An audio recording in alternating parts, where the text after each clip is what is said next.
Are we headed for the biggest van sell-off in history? And has it already started? Hey everybody, welcome back to the channel. Hope you're doing great. We got a good one for you today. I got potentially some good news and potentially some not so good news, depending on how you look at it. Now, I know for a lot of us here at the channel, we're van life enthusiasts. We might be part-time, full-time, or just interested in, enjoying some van life.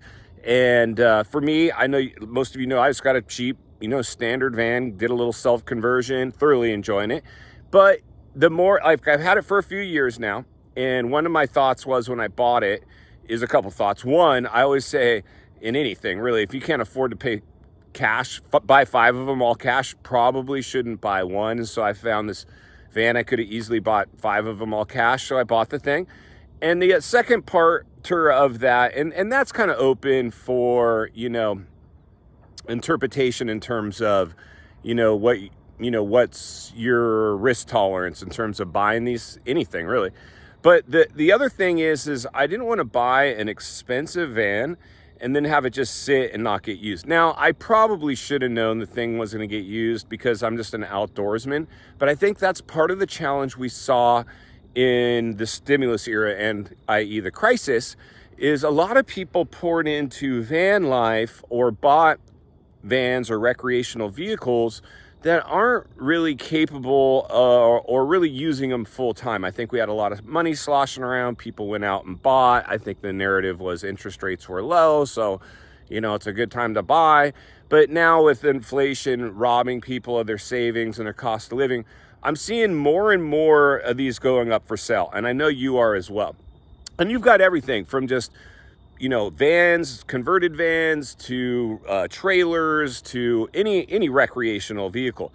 And what I'm seeing first, I think the dominoes are starting to fall. Now, for me, what I'd preferably like is to find, like a, whatever, already like factory converted high top, whether it's a Dodge ProMaster or a Sprinter or a Transit, like I don't care. I would love to just get a legit, camper, a small camper that can park in a parking spot and the driveway relatively easily. I don't want to put a 5th wheel behemoth. I don't want a big gas guzzling RV. I don't want to pull a trailer around. I want something that I can just grab the keys and rock and roll. And that's why the van so far I have is doing the trick. And because I do a fair amount of outdoor activities anyway, primarily the van gets mainly used for the beach and occasionally just, some maybe little camping trips, maybe going out dirt biking, whatever. And so I should have known that I could have probably got into a more legitimate van and it would have got used.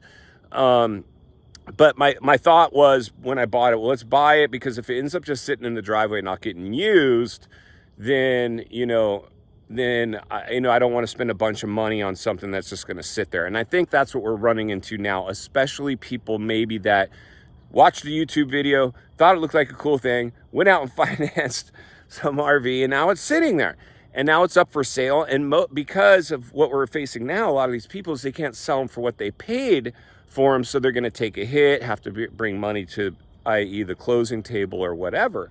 But just, I don't know where you live, but where I live, and I'm sure with most cities, there's always a couple streets that are really popular for people to park their cars, high visibility streets, and put a for sale sign on them and just park them.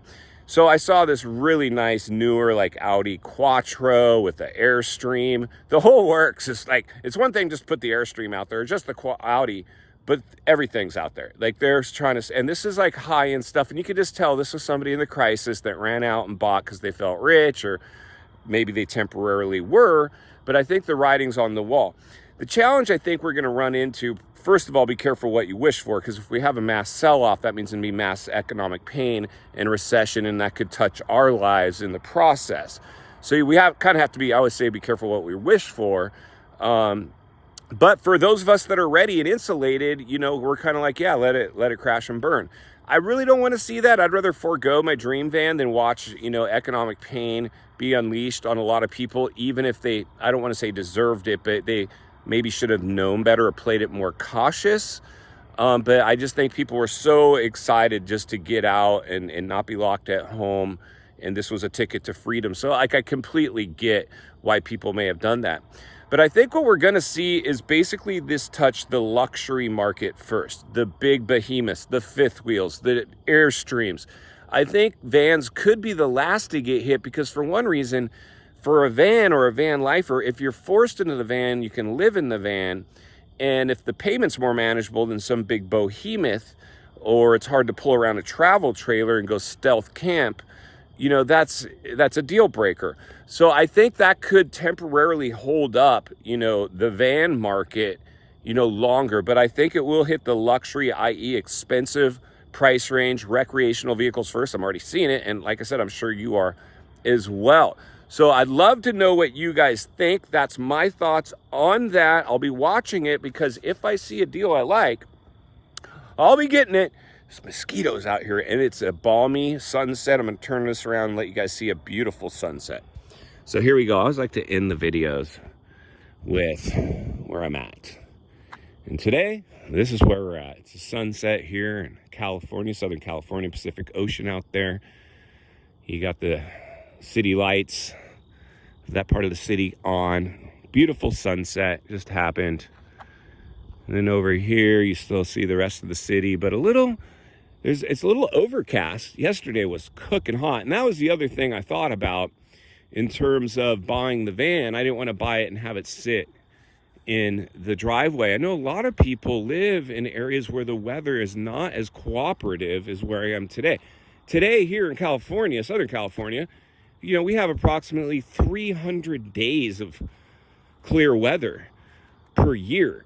So, you know, I have a feeling I'm probably, you know, if I see a van, it's probably going to be in an area I might have to go scoop it up from somewhere else. Now, if we hit a real big blowout in a severe downturn, which I believe, unfortunately, I hate to say it, pretty likely, yeah, we could, you know, I might not have to travel as far to get the van. I always say, you know, first thing is weather a storm, make sure you're good to go and you've got enough money to survive a downturn, and then allocate however much funds you are comfortable allocating towards your purchase.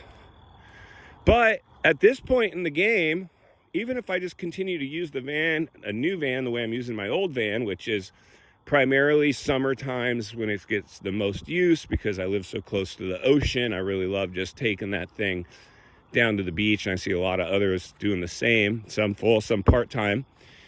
And, you know, just having like a base camp at the beach. And the only drawback is that because it's really just a plug and play conversion, it's not like I can't just hop in and you know, I don't have a refrigerator and max air, and it's got basically a bed, a floor, a swivel seat, an ice chest, and a lot of camping equipment on board, and which is fine. I mean, I think if, you know, that's the other thing.